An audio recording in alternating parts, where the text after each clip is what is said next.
علیکم ورحمۃ اللہ وبرکاتہ۔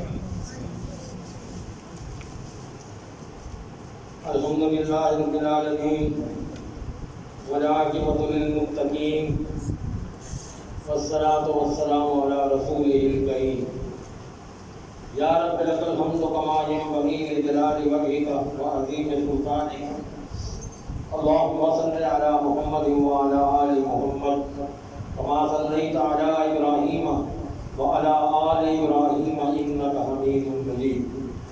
اللهم بارك على محمد وعلى آل محمد كما باركت على إبراهيم وعلى آل إبراهيم إنك حميد مجيد۔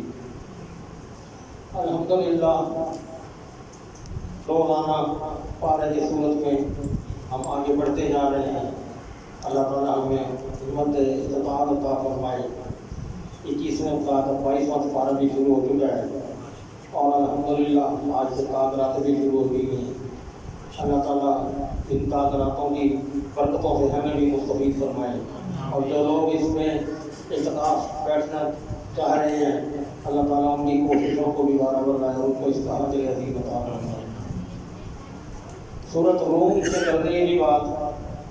سورۃ روم ہے، اس میں 21ویں پارے میں سورۃ لقمان ہے، سورۃ سجدہ اور سورۃ الاحزاب کا کچھ حصہ۔ جب نبی کریم صلی اللہ علیہ وسلم کو نبوت سے سرفرازہ کیا تو اس وقت دنیا کی دو بڑی طاقتیں تھیں، روم اور ایران۔ دونوں کے درمیان بڑی زور و شور سے جنگ چل رہی تھی۔ روم عیسائی مذہب کے ماننے والے تھے، جبکہ ایرانی جو ہیں وہ آتش پرست تھے، جو مشرک تھے، آگ کو پوجا کرتے تھے۔ یہ دونوں دنیا کی بڑی طاقتیں تھیں، اس اعتبار سے یہ عالمی جنگ تھی۔ اس طرح کی ایک کشمکش مکہ کے اندر مذہب کو ماننے والے مسلمانوں اور مشرکین کے درمیان بھی چل رہی تھی۔ عالمی جنگ کے حوالے سے مشرکین مکہ جذباتی طور پر مشرکین ایران کے ساتھ اور مسلمان طبعی طور پر رومی عیسائیوں کے ساتھ ہیں۔ ان دنوں رومی داخلی طور پر بھی عدم استحکام کا شکار ہو چکا تھا اور مسلسل جنگ کرتے رہنے کی وجہ سے اس کا خزانہ بھی خالی ہو چکا تھا۔ اس لیے ایران کا پلڑا بھاری تھا۔ اس نے دیکھتے ہی دیکھتے تقریباً پورے روم پر قبضہ کر لیا۔ رومی سلطنت دارالحکومت تک محدود ہو کے رہ گئی۔ پوری دنیا کی نظریں اس جنگ پر لگی ہوئی تھی۔ لوگ سوچ رہے تھے کہ روم بس ابھی گیا کیا نہیں گیا، ختم۔ اب روم کی کامیابی بلکہ بچاؤ کے کوئی ظاہری آثار بھی نظر نہیں آ رہے تھے۔ دن بدن ایرانی فوجوں کی پیش قدمی بڑھتی جا رہی تھی، ویسے ویسے مشرکین مکہ کے حوصلے بھی بڑھ رہے تھے۔ وہ مسلمانوں کو طعنہ مارتے کہ جس طرح ایران کے مشرک روم کے مذہب پسندوں کو شکست دے رہے ہیں، اسی طرح ہم تمہیں بھی شکست سے دو چار بنا دیں۔ دوسری طرف مسلمان جس کی حمایت کر رہے تھے ان کی پے در پے شکستوں سے شکست دل ہو رہے تھے۔ اس وقت یہ صورت نازل کی گئی۔ اس نے دنیوی اسباب کے برعکس اعلان کر دیا کہ 9 سال کے اندر اندر روم ایران پر غالب آ جائے۔ اللہ اکبر۔ اللہ کیا فرماتے ہیں؟ الاسلام میں غلبت الروم فی ادنی الارض وهم من بعد غلبهم سيغلبون فی بضع سنین للہ الامر من قبل ومن بعد ویومئذ یفرح المؤمنون بنصر اللہ ینصر من یشاء وهو العزیز الرحیم۔ رومی مغلوب ہو گئے سب سے قریب زمین میں، اور وہ اپنے مغلوب ہونے کے بعد ان قریب غالب آئیں گے چند سالوں کے اندر اندر۔ سب کام اللہ ہی کے اختیار میں ہے، پہلے بھی اور بعد میں بھی، اور اس دن مومن خوش ہوں گے۔ اللہ کی مدد سے وہ مدد کرتا ہے جس کی چاہتا ہے، اور وہی سب پر غالب نہایت رحم والا ہے۔ اللہ کا وعدہ ہے، وعدہ لا یخلف اللہ وعدہ، یہ اللہ کا وعدہ ہے اور اللہ اپنے وعدے کی کبھی خلاف ورزی نہیں کرتا۔ اور اکثر لوگ اس بات کو نہیں جانتے، وہ سمجھتے نہیں ہیں۔ وہ دنیا کی زندگی میں سے ظاہر کو جانتے ہیں اور آخر سے وہ ہر طرح غافل ہی غافل ہے۔ یعنی روم کی فتح کے بظاہر کوئی اسباب نظر نہیں آ رہے تھے، اس لیے دنیا پرستوں کو یہ بات سمجھ میں نہیں آئے گی کہ روم کیوں کر غالب آئے گا۔ اس میں روم کے غلبہ کے ساتھ ساتھ بین الصدور مکہ کی داخلی کشمکش کا بھی فیصلہ کر دیا گیا کہ اس وقت مسلمانوں کو بھی جو خوشی میسر آئے گی اللہ کی مدد سے انہیں بھی مشرکین مکہ پر غلبہ نصیب ہوگا۔ یہ دونوں پیش گوئیاں گویا وقت پوری ہوئی۔ نبوت کے 13ویں سال نبی کریم صلی اللہ علیہ وآلہ وسلم اور مسلمان مکہ سے ہجرت کر کے جب مدینہ تشریف لے گئے اور انہیں ایک طرح سے سکون میسر آ گیا، تو دوسری طرف روم کے ہرکل نے چرچ سے قرض لے کر زبردستی تیاری کی اور خاموشی اور رازداری کے ساتھ سمندری راستے سے آ کر ایران کی پشت پر سے حملہ کر دیا۔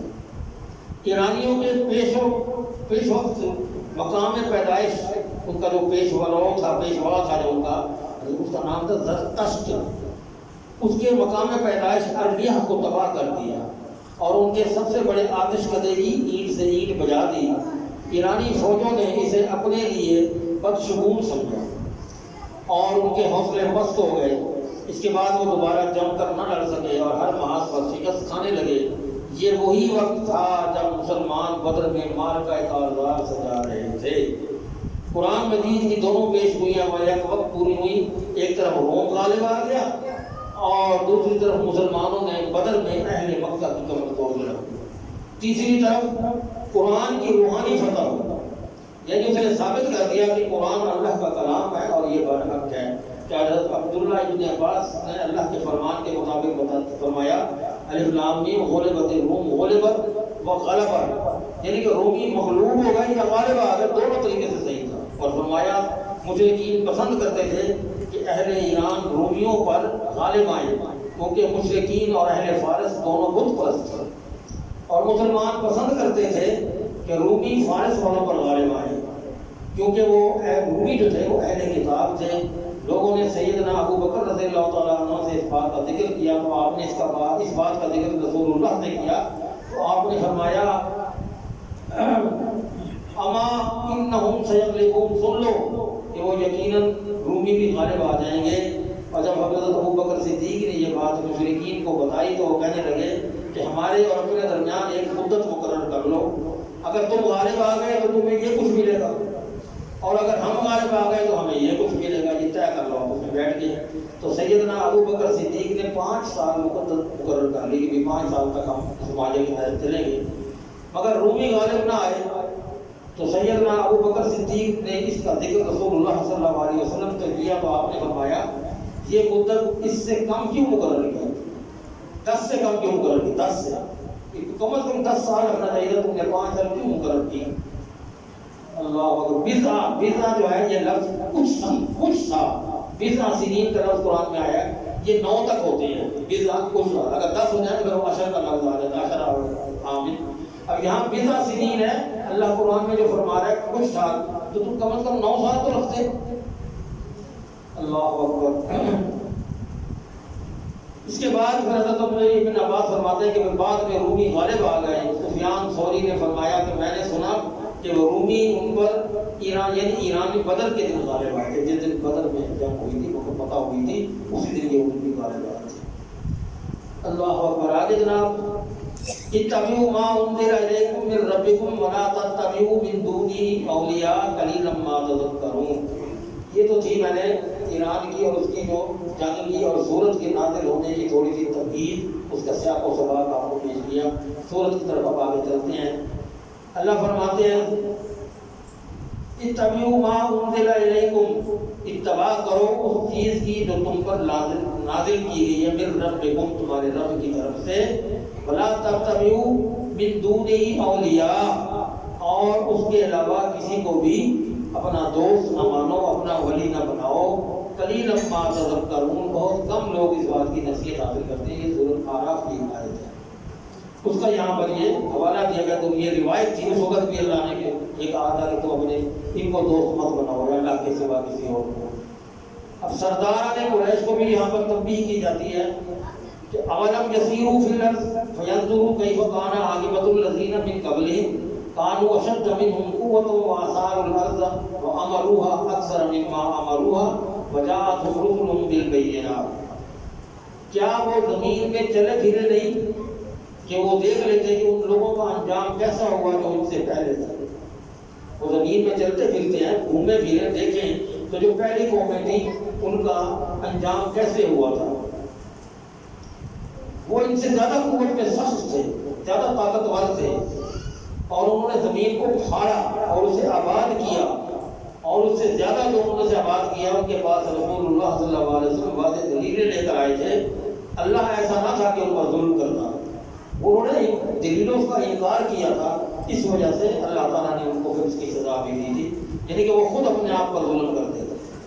پھر مزید فرمایا وَيَقُومُ يَوْمَ تَقُومُ السَّاعَةُ يُبْلِسُ الْمُجْرِمُونَ وَلَمْ يَكُنْ لَهُم مِّن شُرَكَائِهِمْ شُفَعَاءُ وَكَانُوا بِشُرَكَائِهِمْ كَافِرِينَ۔ یہاں فرماتے ہیں کہ جس دن قیامت قائم ہوگی تو مجرم جو ہے وہ نا امید ہو جائیں گے، اور ان کے لیے ان کے شریکوں میں سے کوئی سفارش کرنے والے نہیں ہوں گے، اور وہ اپنے شریکوں سے بھی منکر ہو جائیں گے، اور جس دن قیامت قائم ہوگی اس دن وہ الگ الگ ہو جائیں گے، نہ وہ شرک جن کے ساتھ کیا جا رہا تھا اور نہ شرک کرنے والے، وہ اپنے دوسرے دوسرے کے بعد نہیں۔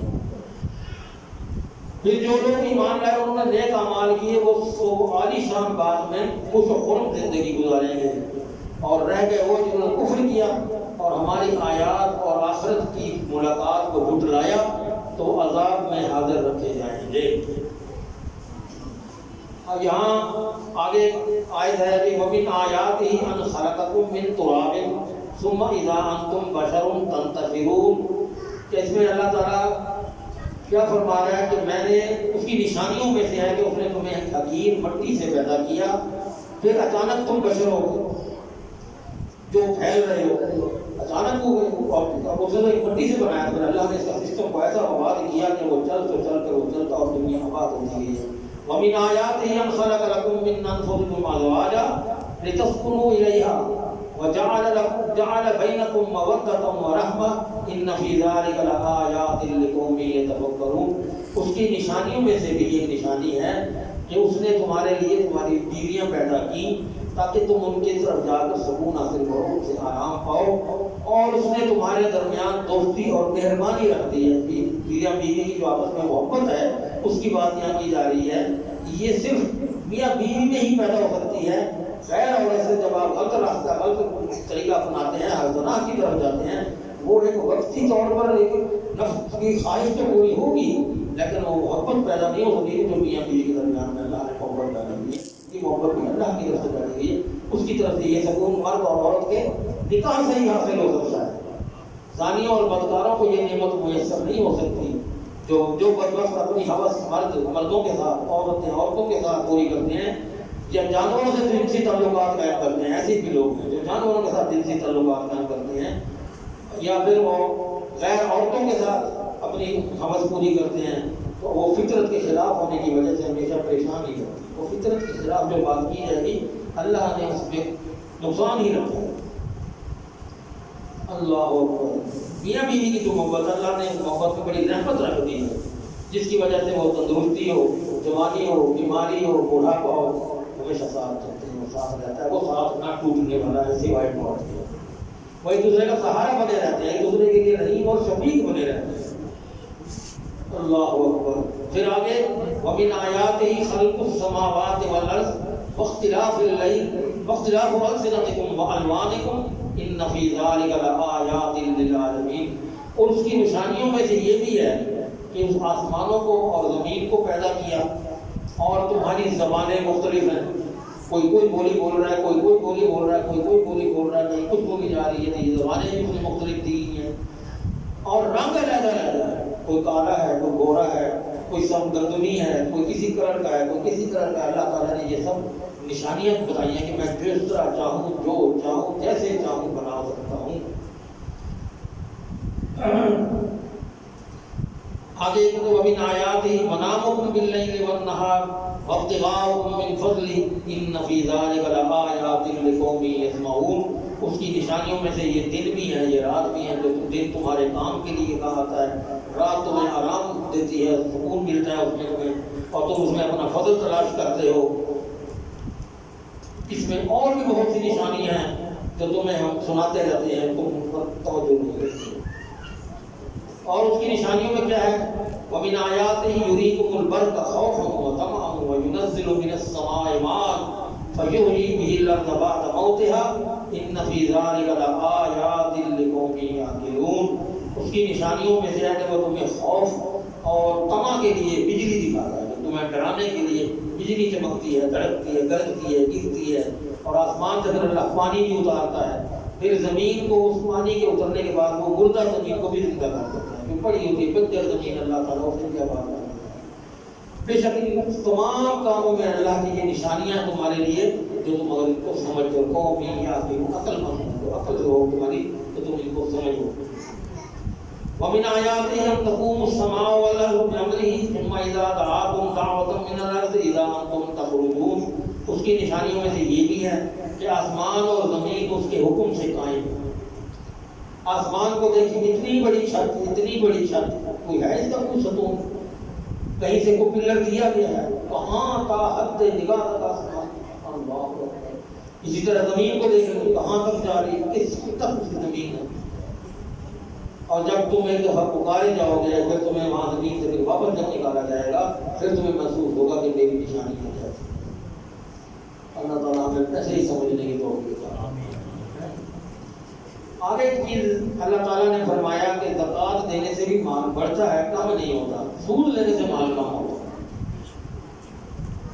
39 نمبر آیت میں فرماتے ہیں وَمَا آتَيْتُم مِّن رِبًا لِيَرْبُوَ فِي أَمْوَالِ النَّاسِ فَلَا يَرْبُو عِندَ اللَّهِ وَمَا آتَيْتُم مِّن زَكَاةٍ تُرِيدُونَ وَجْهَ اللَّهِ فَأُولَٰئِكَ هُمُ الْمُضْعِفُونَ۔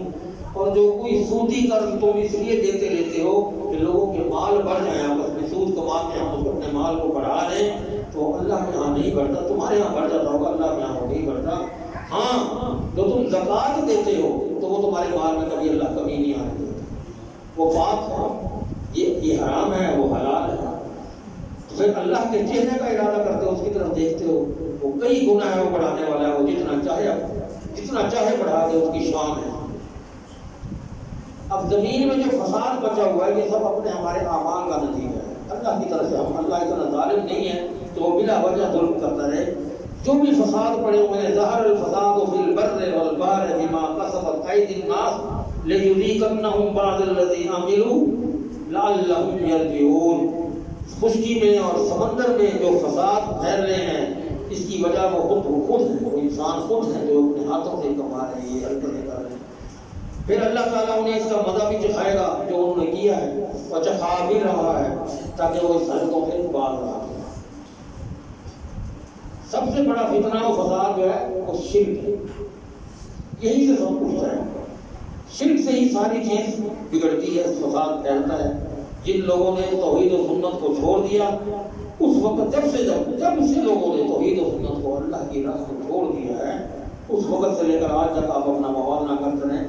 اب آپ ذرا اس چیز بھی غور کریں کہ اس وقت جو ظلم ہو رہا ہے زیادہ تر مسلمانوں پہ کیوں ہو رہا ہے؟ یہودیوں پہ اتنا ظلم کیوں نہیں ہے؟ عیسائیوں پہ اتنا ظلم کیوں نہیں ہے؟ اس کی میں ایک مثال دیا کرتا ہوں کہ کافر جو ہے اللہ کو پڑھا ہے کافر کیونکہ میرے نہیں ہے، یہ کر لے جو کرنا ہے، کیونکہ وہ خالق ہے، وہ رازق ہے، اس نے پیدا کیا، یہ اس کے خلاف ہو گئے، انہوں نے ان کی بات نہ مانی، کفر کیا۔ اللہ نے ان کو رزق تو دینا ہی دینا ہے، ان کی زندگی جتنی ہے وہ پوری ہونے دینی ہے، لیکن آخرت میں ان کے لیے کوئی حصہ نہیں چھوڑا۔ اس کے مقابلے میں مسلمان جو اپنے آپ کو اللہ والا کہتا ہے کہ میں اللہ تیرا ہوں، جب وہ اس کا ہو گیا اور پھر راستے سے بھٹک گیا، پھر اس نے بات نہ مانی، جیسے میں نے کچھ دن پہلے مثال دی تھی کہ کوئی غیر بچہ گلی میں حرکت کر رہا ہو تو آپ پاس سے چپ کر کے گزر جائیں گے، اس کو بہت ہی محبت کریں گے، اس کو بیٹا نہیں کرو، ایسے نہیں کرو، حرکت نہیں کرو، تھوڑا غصے میں کہہ دیں گے، لیکن اس کا آپ پر حق اتنا ہی ہے، اس سے زیادہ آپ کو ہمت نہ ہوگی، نہ کر سکیں گے کہ فساد پھیلنے کا، بڑھنے کا ڈر۔ جب کہ اس کے مقابلے میں آپ کا اپنا بیٹا وہ حرکت کر رہا ہو تو پھر آپ برداشت کر پائیں گے کہ تم میرا نام میرا جب رہا ہے، مجھے بات کرتے رہتا ہے، میری کیا دنیا میرے بارے میں سمجھے گی کہ اس باپ کا بیٹا ہے کس طرح حرکتیں کر رہا ہے؟ تو اسی طرح کہ ہم منسوب ہو چکے ہیں اللہ کی طرف، ہم اللہ کے ساتھ منسوب ہو گئے ہیں، تو ہمیں اب اس کی ہر بات کو ماننا ہمارے اوپر ہم پر لازم ہو چکا ہے۔ اور اس کے بعد جب ہم نہیں آتے پھر اللہ کو ہوتا ہے اس بات کا آتا ہے، پھر وہ اللہ ہمیں تھوڑے تھوڑے عذاب بھیج کر، تھوڑے ہمیں وہ تکالیف دے کر وہ جگاتا ہے، یاد کراتا ہے۔ وہ اس نے ہم پر اسی لیے نبی بھیجے ہیں، اسی لیے یہ قرآن بھیجا ہے، اسی لیے کہ ہم اس میں سے سمجھیں، سیکھیں کہ ہمیں اللہ کیا کہہ رہا ہے۔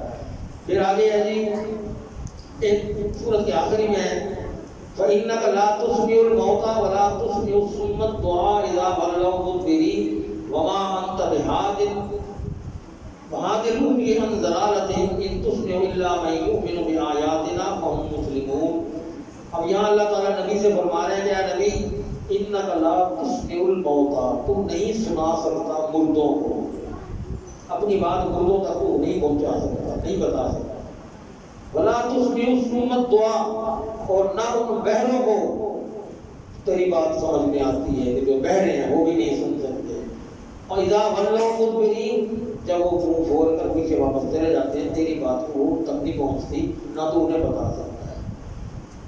وما انت ہاد، اور نہ ہی تو ان کو راہ راست پر دکھا سکتا، لا سکتا ہے، ہدایت دے سکتا ہے جو اندھے ہیں. اندھوں کو بھی تو راستہ نہیں دکھا سکتا، تو نہیں انہیں سنا سکتا، مگر صرف ان لوگوں کو صرف میں یؤمن بآیاتنا، جو میری آیتوں کا ایمان رکھتے ہیں، اس پر ایمان لاتے ہیں، وہم مسلمون، اور وہ فرما بردار ہیں. اس کے بعد یہ سورۃ لقمان میں اللہ تعالیٰ نے اس سورت کو مکہ کی درمیانی دور میں نازل ہوئی. یہ سورت عرب کے ایک دانا اور عقل مند شخص لقمان کے نام پر ہے. لقمان کوئی پیغمبر تو نہیں تھے، ایک اور عقل مند انسان تھے، جس کا ذکر اللہ تعالیٰ نے قرآن میں بھی فرمایا ہے. عربوں میں ان کا بڑا احترام کیا جاتا تھا لقمان کا، اور وہ بڑے دانا تھے. اللہ تعالیٰ نے اس سورت میں ان کی 2 نصیحتیں بھی بیان کی ہیں جو انہوں نے اپنے بیٹے کو کی تھی. جب رسول اللہ صلی اللہ علیہ وسلم مکہ کے لوگوں کے سامنے قرآن کی تلاوت فرماتے تھے تو مکہ کے لوگ آپ کا پیغام انکار تو کرتے ہی کرتے تھے، اس کے باوجود اس کی تاثیری کو بھی اثر نہ ملی، اس کی تاثیر بھی لوگوں تک نہ پہنچے، اس کو ختم کرنے کے لیے دوسری طرف وہ گانے بجانے کا کام شروع کر دیتے تھے تاکہ اس کے شور میں اس کے قرآن پڑھنے کی اس کی بات آواز دب جائے. اور اس کے لیے کیا کیا ہوا، انہوں نے باقاعدہ گانا گانے والی لوڈیوں کا بندوبست کیا ہوا تھا. ان کو بلا کے، جیسے ہم آج کل اپنی شادیوں میں، اپنی خوشیوں میں ایسی عورتوں کو بلوا لیتے ہیں اور ان سے ہم یہ کام گانے سنتے ہیں، اور وہ ان کے لیے ہمارے لیے بڑا موزت کام ہوتا ہے. اس دور میں وہ یہی کام یہ کرتے تھے. یہ لوڈیاں تھیں جو گانا گانے کے لیے مشہور تھی، وہ ان کو بلا لیا جاتا تھا اور ان کو کہا جاتا تھا کہ اب جب یہ تلاوت شروع ہوگی تم شور میں جا دے. اللہ طبیعت تو ہوتے نہیں تھے کہ ان کی آواز زیادہ ہو، لیکن ان کی آواز کو دبانے کے لیے یہ کام کیا تھا. اور اللہ تعالیٰ پھر اس کے بارے میں کیا فرماتے ہیں، وَمِنَ النَّاسِ مَن يَشْتَرِي لَهْوَ الْحَدِيثِ لِيُضِلَّ عَن سَبِيلِ اللَّهِ بِغَيْرِ عِلْمٍ وَيَتَّخِذَهَا هُزُوًا أُولَٰئِكَ لَهُمْ عَذَابٌ مُّهِينٌ. اور لوگوں میں سے بعض وہ جو غافل کرنے والی بات خریدتا ہے تاکہ وہ یہ جانے کہ بغیر اللہ کے راستے جانے بغیر اللہ کے راستے سے گمراہ کیسے، کس طرح وہ گمراہ ہوا اور اسے کیسے مذاق بنایا اس نے. یہی وہ لوگ ہیں جن کے لیے ذلیل کرنے والا اللہ نے عذاب بنایا. اور جب اس وقت ہماری آیات کی تلاوت کی جاتی ہے تو تکبر کرتے ہوئے منہ پھیر لیتا ہے، گویا اس نے وہ سنی ہی نہیں، گویا اس کے دونوں کانوں میں بوجھ ہے. اللہ کان نہ کافی کو نہیں بکرا، اس کے کان بند ہوئے ہیں، جو بوجھ آیا ہوا ہے وہ سن نہیں سکتے. فبشرہ بعذاب الیم، تو انہیں دردناک عذاب کی خوشخبری سنائے، خوشخبری دینے کہ تمہارے پر عذاب آئے. اللہ تعالیٰ نے لقمان کو حکمت اور دانائی بھی عطا فرمائی تھی. وَلَقَدْ آتَيْنَا لقمان الحکمۃ أَنِ اشْكُرْ لِلَّهِ وَمَن يَشْكُرْ فَإِنَّمَا يَشْكُرُ لِنَفْسِهِ وَمَن كَفَرَ فَإِنَّ اللَّهَ غَنِيٌّ حَمِيدٌ. اللہ تعالیٰ بے شک ہم نے لقمان کو دانائی عطا کی کہ اللہ کا شکر ادا کرے، اور جو شکر کرے تو اپنے لیے شکر کرتا ہے، اور جو ناشکری کرے تو اللہ بے بے پرواہ ہے اور بڑی تعریفوں والا ہے. یعنی کہ اگر تم کسی بات پر اللہ کا شکر ادا کرتے ہو تو اپنی ذات کے لیے شکر ادا کرتے ہو، اس کا فائدہ تمہیں ہی پہنچتا ہے، اللہ کو نہیں اس کا فائدہ پہنچتا. تو جب اللہ یہ کہتا ہے کہ جتنا تم میرا شکر ادا کرتے رہو گے میں تمہارے مال میں، تمہاری عزت میں، تمہاری عقل میں، تمہاری ہر چیز میں میں بڑھوتری کرتا رہ جاؤں گا، بڑھاتا جاؤں گا اس کو. لَئِن شَكَرْتُمْ لَأَزِيدَنَّكُمْ وَلَئِن كَفَرْتُمْ، اور اگر تم نے میرا انکار کر دیا، کفر کیا، فَإِنَّ عَذَابِي لَشَدِيدٌ، میرا عذاب بڑا ہے. اللہ اکبر. اب حضرت لقمان جو ہے وہ کیا نصیحتیں کر رہے ہیں. قال لقمان لابنہ وهو یعظہ، اور جب لقمان نے کہا اپنے بیٹے سے اور اس کو وہ نصیحت کر رہا تھا، نصیحت کرتے ہوئے کہا یا بنی، اے میرے بیٹے، لا تشرک باللہ، اللہ سے کبھی شرک نہ کرنا، شرک نہ کرنا. بیماریوں کی جڑ ہے شرک. میں پہلے یہ بات کی ہے کہ شرک بیماریوں کی جڑ ہے, یہی سے شروع ہوتا ہے. ان الشرک لظلم عظیم, شرک بہت بڑا ظلم ہے. جس نے بھی شرک کیا وہ اس ظلم سے محفوظ نہیں رہ سکتا. اللہ. دوسری بات, ووصینا الانسان بوالدیہ حملته امه وهنا على وهن وفصاله في عامين ان اشکر لی ولوالدیک الی المصیر. جہاں پر اللہ نے یہ نصیحت بھی کی ہے اس نے والدین کے ساتھ اس نے, وہاں پر یہ اللہ بتا رہا ہے کہ لقمان کس طرح اپنے بیٹے کو یہ دو نصیحتیں کی اس نے. ایک تو کہ شرک نہ کرنا, دوسرا والدین کے ساتھ اپنے احسان کرنا, بڑا ان کے ساتھ اور اچھے سلوک سے کرنا. اس کی بڑی تاکید کی ہے. کیوں کہ اس کی ماں نے کمزوری کی حالت میں, کمزوری در کمزوری, وہاں نہ وہاں درسیں اٹھا کے پیٹ میں اس کو 9 ماہ تک لیے پھرتی رہی, پھر اسے پیدائش کی تکلیف, پھر اسے دودھ پلانے کی تکلیف, جو 2 سال تک وہ اس کو چھاتی سے چمٹائے دودھ پلاتی رہی. یہ سارا کچھ اللہ فرماتا ہے کہ بندے میں نے تیرے لیے کیا. کیوں؟ انشکر لی, کہ تو میرا شکر ادا کر. اور اپنے ماں باپ کا بھی احسان مان کہ انہوں نے تجھے پالنے میں, تجھے ہر تکلیف برداشت کی تجھے پالنے کے لیے, انہوں نے پریشانیاں بھی دیکھی ہیں تجھے, ہر قسم کی انہوں نے تکلیف دی ہے. تو ان کے ساتھ اچھا سلوک کرو. اگر وہ تجھے زور دیں کہ میرے ساتھ کسی چیز کو شریک ٹھہراؤ, میرا کوئی شرک کرنے پر, کفر کرنے پر, اسلام سے ہٹانے پر وہ کو اگر زور دیں تو پھر ان کا کہنا نہیں. یہ پہلے بھی کل پرسوں میں یہ بات ہو, پھر دوہراتا ہے بات کو. ان کا اس بات میں کہنا نہیں ماننا, لیکن وہ باقی کاموں میں ان کے ساتھ اچھے سلوک سے پیش آنا, اچھے سلوک کے ساتھ چلتے ہیں. اللہ اکبر. پھر یہاں پر ایک بیٹے کو نصیحت یہاں کرتے ہوئے یہ بھی بتا رہے ہیں کہ اللہ تعالیٰ کے سامنے چھوٹے سے چھوٹا عمل بھی ضائع نہیں ہوتا. یا بنیا انہا ان تکو مثقال حبۃ من خردل فتکن فی صخرۃ او فی السماوات او فی الارض یأت بها اللہ ان اللہ لطیف خبیر. اے میرے چھوٹے بیٹے, بے شک اگر کوئی چیز رائی کے دانے کے برابر بھی ہو, رائی اتنا سا چھوٹا سا رائی کے دانے کے برابر بھی ہو, وزن کی ہو, بس کسی چٹان میں ہو یا آسمانوں میں یا زمین میں, تو اللہ اسے لے آئے گا. بے شک اللہ تعالیٰ بڑا باریک بین ہے اور پوری خبر رکھنے والا ہے. پھر یہاں پر ایک اور لقمان علیہ السلام نے ایمان کے بعد عبادت کی تلقین فرمائی. یا بنیا اقم الصلاۃ, اے میرے بیٹے نماز قائم کر, وامر بالمعروف, اور نیکی کے کاموں کا حکم دے, لوگوں کو نیکی کے کاموں کی طرف راغب کر, ان کو بتا. ونہا عن المنکر, اور برے کاموں سے ان کو منع کر, بچا. واصبر علی ما اصابک ان ذلک من عزم الامور, اور پھر صبر کر. واصبر علی ما اصابک, جو کوئی تجھے کوئی تکلیف پہنچتی ہے, کچھ پریشانی لاحق ہوتی ہے, اس کو صبر ادا شکر کر, یقیناً یہ ہمت والا کام. بد اخلاقی سے ولا تطع خدک للناس, لوگوں کے لیے اپنے رخسار ٹیڑے نہ کر. ولا تمش فی الارض مرحا, زمین پر اکڑ کے نہ چل. ان اللہ لا یحب کل مختال فخور, اللہ کسی اکڑ کرنے والے کو اور فخر کرنے والے سے محبت نہیں کرتا. فاقصد فی مشیک, اپنی چال میں میانہ روی اختیار کر. اپنی چال میں نہ تیز دوڑ کے کر, نہ بالکل ہی دھیما چل کے تو ٹائم ہی ضائع کر رہا ہے, میانہ روی کے ساتھ چل. وغضض من صوتک, اور اپنی آواز کو دھیما رکھ, چیخ پکار نہ کر بلا وجہ برا لگ رہا ہو. وغضض من صوتک, اپنی آواز کو دھیما رکھ.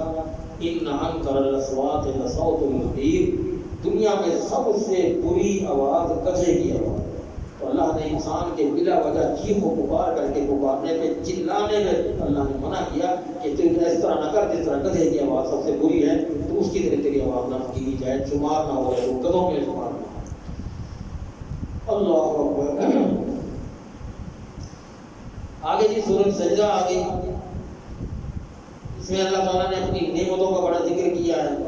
اللہ الذی خلق السماوات والارض وما بینہما فی ستۃ ایام ثم استوى علی العرش, اللہ وہ ہے جس نے آسمانوں اور زمین اور ان کے درمیان جو کچھ بھی ہے 6 دنوں میں بیٹھا.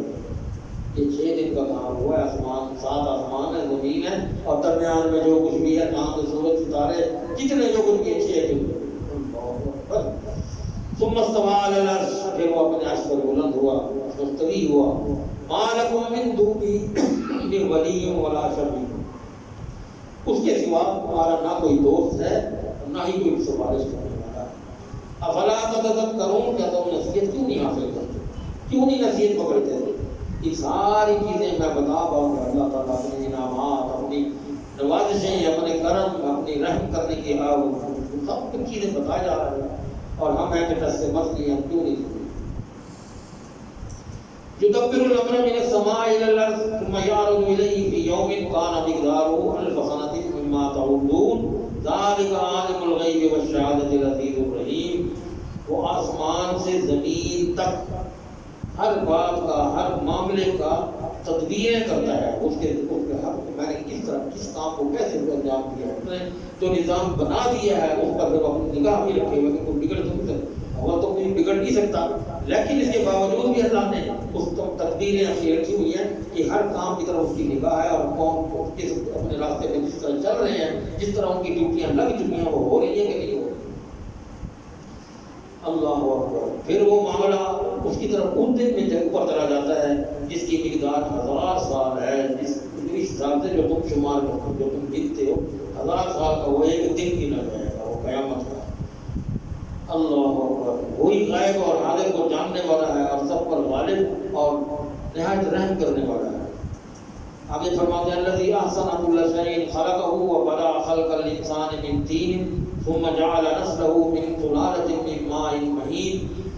پھر وہ اللہ وہ ہے جس نے اچھا بنایا ہر چیز کو، احسن کل شیء خلقہ، جو چیز اس نے بنائی ہے بہت خوبصورت بنائی ہے، بہت اچھی بنائی ہے، اور اس نے جو انسان کی پیدائش کی ہے تھوڑی سی مٹی سے شروع کی ہے، پھر اب وہ مٹی سے آدم تک تو بنا دی تک ہو گئی، اس کے بعد اب اس نے نظام خود تو ساری نہیں بنانی تھی نا، اس نے اب ایک نظام طے کر دیا، آگے اب کیسے چلے گی اور آگے کی کیسے ہوگی، یہ دنیا کیسے نسلیں آگے بڑھے گی۔ پھر اس نے اس نسل کو آگے بڑھانے کے لیے اللہ نے پانی کا طریقہ استعمال کیا، پانی کے قطرے سے انسان کی پیدائش کی طرف لے آیا، پھر اسے درست کیا، اسے سنوارا، اس کا سب کچھ کیا، اس کے ماں کے پیٹ میں، پھر اس کو مقررہ وقت تک اسے رکھا، پھر اس نے اپنی روح پھونکی، اس کے لیے کان، آنکھ، ناک، دل سب کچھ اس کے لیے بنایا، لیکن تم بہت کم لوگوں کو شکر ادا کرتے ہو، قلیلا ما تشکرون، بہت کم لوگوں کو تم شکر ادا کرتے ہو۔ نہ ہم اپنی تخلیق پر کچھ غور کرتے ہیں، نہ اس کی اور مزید تخلیقوں پر غور کرتے ہیں کہ اللہ نے ہمیں کس طرح بنایا،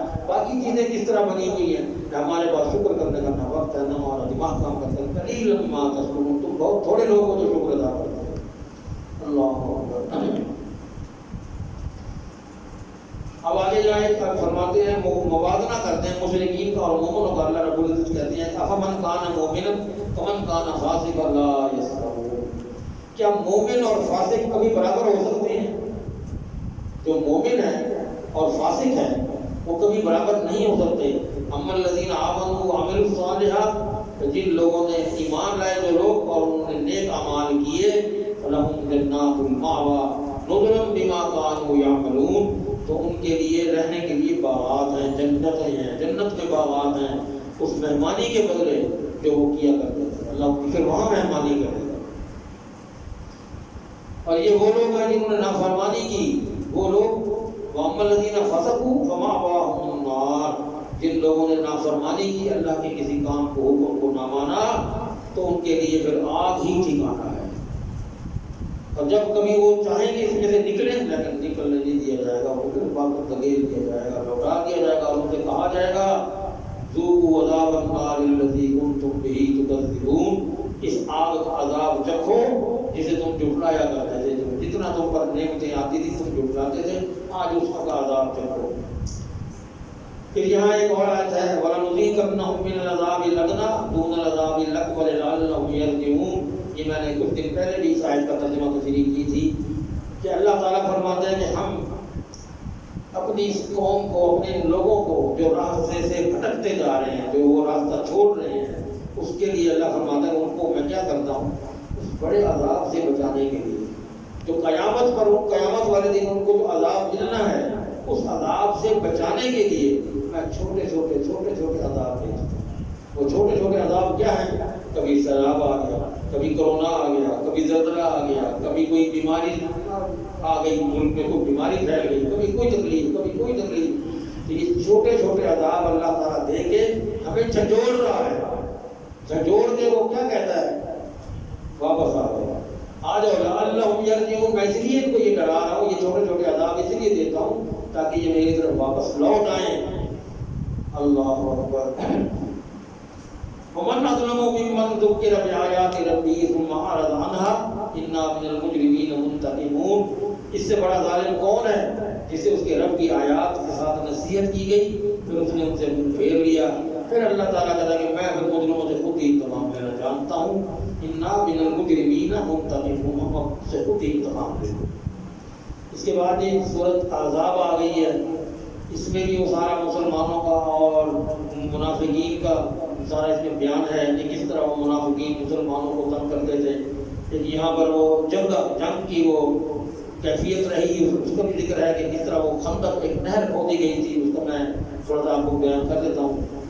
اللہ اکبر۔ یہ 5 ہجری کو یہودیوں نے پورے عرب قبائل میں ایک مہم چلائی کہ سب مل کر مدینہ پر حملہ کریں اور مسلمانوں کا خاتمہ کر دیں۔ تمام بڑے قبائل مسلمانوں کو اپنے لیے خطرہ سمجھ رہے تھے، انہوں نے یہودیوں کی آواز پر لبیک کہا اور سب نے مل کر مدینہ پہ حملہ کر دیا۔ رسول اللہ صلی اللہ علیہ وسلم کو اپنے جاسوسی سسٹم کے ذریعے، ان کے پاس بھی کوئی سسٹم تھا جاسوسی جس سے وہ معلومات کر لیا کرتے تھے، ان کو اس حملہ کی قبل از وقت اطلاع مل چکی تھی۔ آپ نے صحابہ کرام سے مشورہ کیا کہ پورے عرب کا مقابلہ کرنا مدینہ کے چند ہزار لوگوں کے لیے ممکن نہیں ہے، اس کے لڑنے کی بجائے انہیں مدینہ میں داخل ہونے سے روکنے کی کوئی تدبیر کی جائے۔ لڑ نہیں سکیں کہ ہم بہت وہ لمبا مسئلہ بن جائے گا، ہم تھوڑے ہیں اس معاملے میں، تو کوئی ایسی تدبیر اختیار کی جائے کہ وہ مدینہ شہر میں داخل نہ ہو۔ اب یہ سب بیٹھ کے وہاں پر انہوں نے سوچا اور سوچ کے کہا کہ خندق کھود دی جائے، اور وہ خندق کھودی گئی۔ کتنی خندق کھودی گئی؟ اتنی گہری اور اتنی چوڑی، گہری اتنی کر دی اور چوڑی اتنی خندق کر دی کہ ایک تیز رفتار گھوڑا اس کو جب لگا کر کراس نہیں کر سکتا تھا۔ وہ نہر کی شکل میں بن گئی تھی، خندق تو چھوٹی تھی لیکن وہ نہر کی طرح چوڑائی بھی اس کی بہت تھی، گہرائی بھی بہت تھی، اگر وہ کوئی کودنے کی کوشش بھی کرے تو اس کے اندر گر جائے۔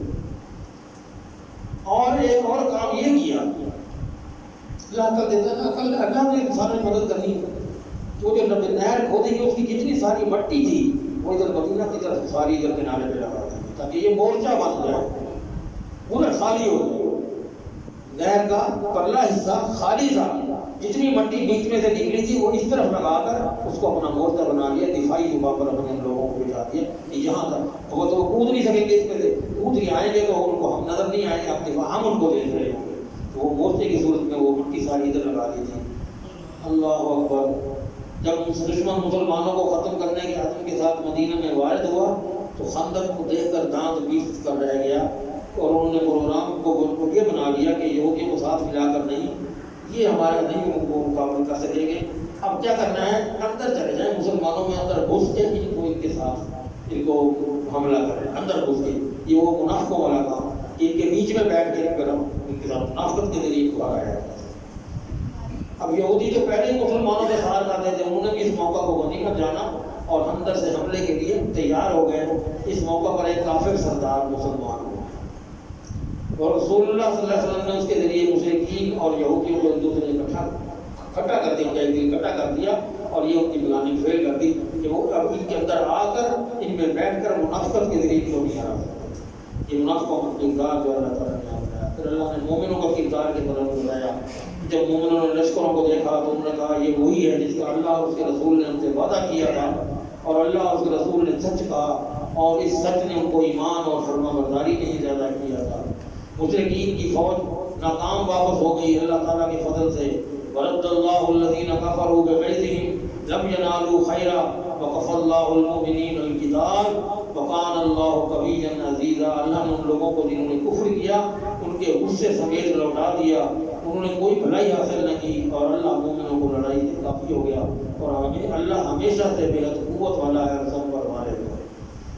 اللہ اکبر۔ یہاں اللہ تعالیٰ مومنوں کے اور منافقین کے مسلمانوں کے سارے کردار کھول کھول کر ہمیں بیان کر رہا ہے، ہم پڑھ بھی رہے ہیں، سن بھی رہے ہیں، اس کے باوجود آج بھی ہمارے کاموں پر یوں تک نہیں ہے، آج بھی ہم اس سے کوئی سبق حاصل نہیں کرتے۔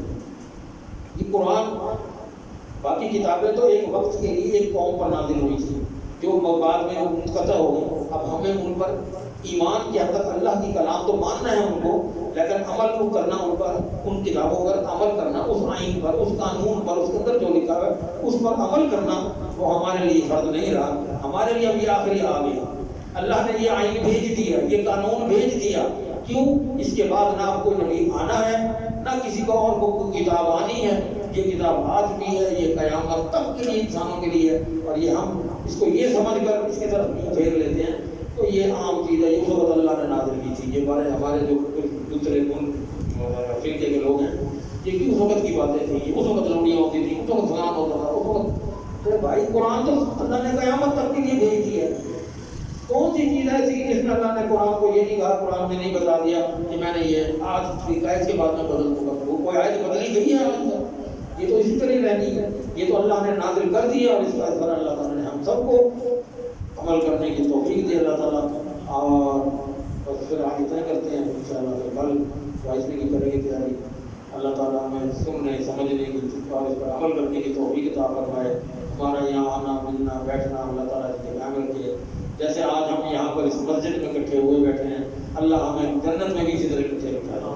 اللہ تعالیٰ اس قرآن سے ہمارے دل میں محبت پیدا ہوتا ہے.